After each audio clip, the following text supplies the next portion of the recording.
یہ دنیا جب سے قائم ہوئی ہے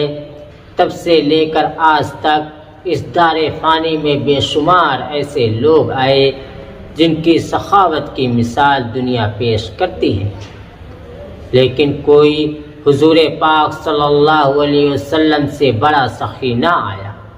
اور نہ انشاءاللہ تعالی قیامت تک آئے گا۔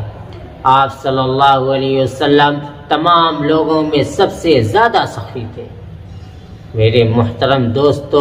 آپ صلی اللہ علیہ وسلم کی سخاوت کتنی تھی؟ حضرت ابن عباس رضی اللہ تعالی عنہ سے روایت ہے، فرماتے ہیں کہ رسول پاک صلی اللہ علیہ وسلم تمام لوگوں میں سب سے زیادہ سخی تھے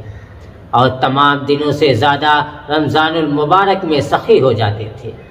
جبکہ حضرت جبریل علیہ السلام آپ صلی اللہ علیہ وسلم سے برابر ملتے تھے اور رمضان المبارک میں ہر رات کو آپ صلی اللہ علیہ وسلم سے حضرت جبریل علیہ السلام ملا کرتے تھے اور آپ صلی اللہ علیہ وسلم سے قرآن کریم کا دور کرتے تھے۔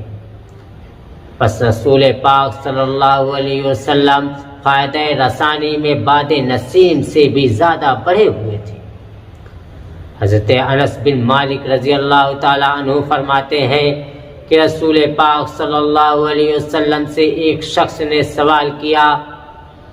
تو آپ نے دو پہاڑ کے درمیان جتنی بکریاں آتی ہیں اس کے برابر بکریاں اسے عنایت فرمائیں۔ جب وہ شخص اپنی قوم میں گیا تو اپنی قوم کو پکار کر کہنے لگا، اے قوم، تم سب کے سب مسلمان ہو جاؤ، بے شک محمد صلی اللہ علیہ وسلم اتنا دیتے ہیں کہ کبھی بھی فاقہ کا خوف نہیں رہتا۔ ایک مرتبہ حضرت عمر بن خطاب رضی اللہ تعالی عنہ فرماتے ہیں کہ ایک سائل آپ صلی اللہ علیہ وسلم کے پاس آیا، اس نے سوال کیا تو آپ صلی اللہ علیہ وسلم نے فرمایا، اب میرے پاس کچھ نہیں، لیکن تم میرے نام پر خرید لو، جب میرے پاس کچھ مال آئے گا تو میں ادا کر دوں گا۔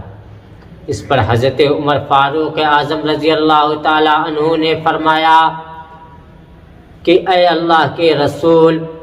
اللہ تعالیٰ نے آپ کو اس چیز کا مکلف اور ذمہ دار نہیں بنایا جس پر آپ قادر نہ ہو۔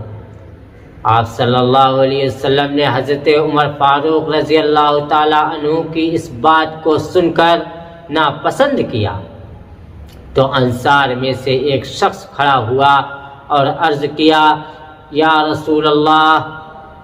آپ خرچ کرتے جائیں، عرش کے مالک کے رب سے کسی کمی کا خوف نہ کیجیے۔ یہ بات سن کر آپ صلی اللہ علیہ وسلم اتنا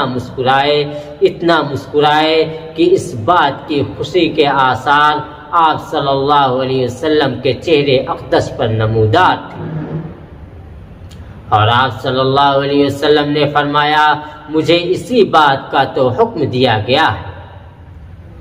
اور ایک موقع پر حضرت جویریہ بنت حارث رضی اللہ تعالی عنہ فرماتی ہیں کہ اللہ کی قسم، رسول کریم صلی اللہ علیہ وسلم نے اپنی وفات کے وقت کچھ نہ چھوڑا، نہ کوئی دینار چھوڑا، نہ درہم چھوڑا، نہ غلام چھوڑا، نہ باندی چھوڑی، نہ کوئی اور چیز چھوڑی۔ البتہ آپ کا ایک سفید کھچر تھا، آپ کے کچھ ہتھیار تھے، آپ کی کچھ زمین تھی، اس کو بھی آپ صلی اللہ علیہ وسلم نے صدقہ کر دیا تھا۔ میرے محترم دوستو، دو جہاں کے سردار جب اس دنیا سے گئے تو کچھ بھی نہ چھوڑا، سب کچھ اللہ کے راستے میں خرچ کر دیا۔ جب آپ اس دنیا سے پردہ فرما رہے ہیں تو آپ نے کوئی مال و متاع نہیں چھوڑا، سب کو اللہ کے راستے میں خرچ کر دیا۔ یہ امام الانبیاء صلی اللہ علیہ وسلم کی جود و سخا تھی جس کی نظیر نہیں مل سکتی۔ اس لیے دعا کریں کہ اللہ رب العزت ہم سب کو بھی سخاوت کرنے والا بنائے، آمین۔